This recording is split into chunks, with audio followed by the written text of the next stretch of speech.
Calculation of percentage सीखेंगे कि percentage हम कैसे कैलकुलेट कर सकते हैं।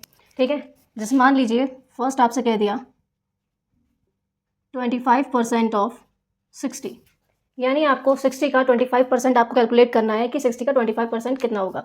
जो हमारा बेसिक मेथड है वो ये कहता है 25% का साइन हटाते हैं तो आपको पता है हम 100 लिखते हैं, ऑफ की जगह आप मल्टीप्लाई लिखते हो और यहाँ पे 60।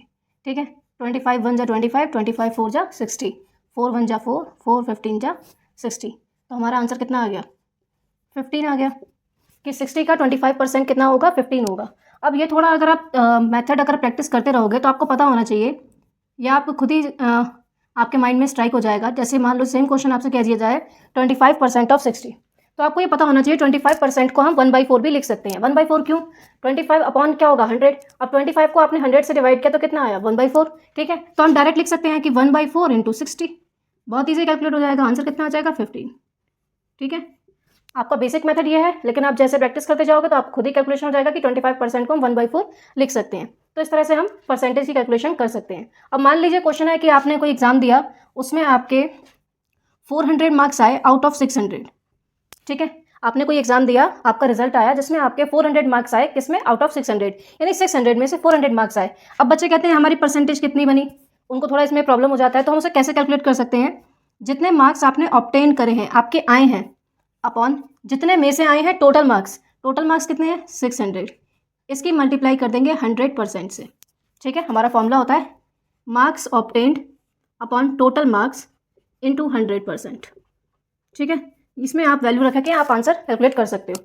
जितने आपके मार्क्स आए हैं उसको डिवाइड कर दीजिए टोटल मार्क्स से और 100% से मल्टीप्लाई कर दीजिए। देखिए 2 0 से 2 0 कैंसिल हो गए, 2 2 जा 4, 2 3 जा 6, तो आपका आंसर आ गया 200 अपॉन 3%। अब ये तो कोई परसेंटेज होती नहीं, डिवाइड कर लीजिए, 3 6 जा 18, 2 बचा, फिर 3 6 जा 18, फिर 3 6 जा 18, यानी 66.66% आपका अप्रॉक्स बैठेगा। ठीक है, तो इस तरीके से हम मार्क्स की कैलकुलेशन यानी परसेंटेज कैलकुलेशन कर लेते हैं। ठीक है, अब यही दूसरा तरीका क्या है परसेंटेज कैलकुलेशन करने का, मैं वो भी आपको बताती हूँ। अब ये तो हमने जो क्वेश्चन पढ़ा उसमें तो ये था कि 25% 60 का बता दीजिए। अब आपसे ये पूछ लिया जाए, मान लीजिए कि 25 is how much percent of 400। 25 जो है 400 का कितना परसेंट है, 25 जो है 400 का कितना परसेंट है, तो हम कैसे कैलकुलेट करेंगे बताइए। 25 जो है कितना परसेंट है 400 का, तो इसका बेसिक मेथड है x% ऑफ 400 इज 25, यानी हमें नहीं पता कि 400 का कितना परसेंट हमारा आंसर आएगा 25, तो हम मान ले रहे हैं x% रहा होगा।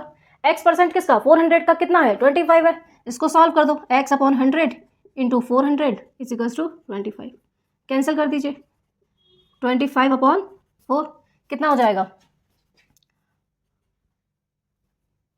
4 6 जा 24, 1 बचा, 4 2 जा 8, 4 5 जा 8, 4 5 जा 20, यानी कि 6.25%।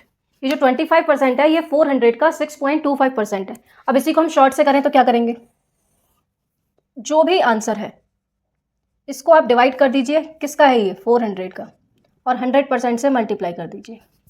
ठीक है, इसी की शॉर्ट ट्रिक मैंने बना दी। जो आपका आंसर है ये कितना परसेंट है इसका, तो जो आंसर आया उसको आप डिवाइड कर दीजिए 400 से, और कितना परसेंट है तो 100% से मल्टीप्लाई कर दीजिए, 2 0 से 2 0, फिर से देखिए आपका 25 अपॉन 4 आ गया, इसको कैलकुलेट करेंगे 6.25% आपका आंसर आ जाएगा। तो दोनों तरीके से आप परसेंटेज की कैलकुलेशन कर सकते हैं। आई होप अब आपको परसेंटेज कैलकुलेट करने में कोई प्रॉब्लम नहीं होगी। ठीक है, चलिए गुड लक।